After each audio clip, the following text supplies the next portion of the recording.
سر یہ بتائیں کہ اب لانگ مارچ کس کے خلاف ہوگا اور خان صاحب کس حد تک کامیاب ہوں گے الیکشن کی تاریخ لینے میں؟ دیکھیں مجھے لگتا ہے بینگ جرنلسٹ کہ الیکشن تو ارلی نہیں ہوں گے.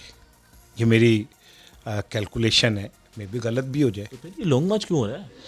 خان صاحب نے جو پیس بنائی ہے اب اس کو ایک دم ختم نہیں کر سکتے. عوام کو جتنا انٹیکٹ انہوں نے کر لیا ہے اب ایک دم پیچھے نہیں جا سکتے. لہٰذا کل کا شو ہوگا, بڑا شو کریں گے. کل کے شو کے بعد وہ سب ڈسپوز آف کر دیں گے.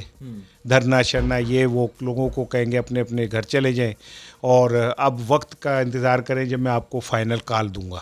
دھرنا نہیں ہو رہا؟ I don't think so. میں آپ کو یہ آج کی خبر ہے. ہاں, آج کی خبر میں آپ کو بتا رہا ہوں کہ جو مقتدر قوتیں ہیں ان کی عمران خان صاحب سے رابطے ہوئے ہیں. نئے سیاسی جو انوائرمنٹ ہے اس کے حوالے سے بات چیت ہوئی ہے. خان صاحب نے بھی اس بات کا پازیٹیو وہ دیا ہے کہ میرا مقصد کسی سے ٹکراؤ نہیں ہے, میرا مقصد جو ہے وہ فیئر اینڈ فری الیکشن ہے. اور ان قوتوں نے بھی خان صاحب کو اس بات کی یقین دہانی کرائی ہے کہ الیکشن ہوں گے اور فیئر اینڈ فری ہوں گے. اگر خان صاحب جیتتے ہیں تو خان صاحب کو جو اقتدار ہے ان کے حوالے کر دیا جائے گا.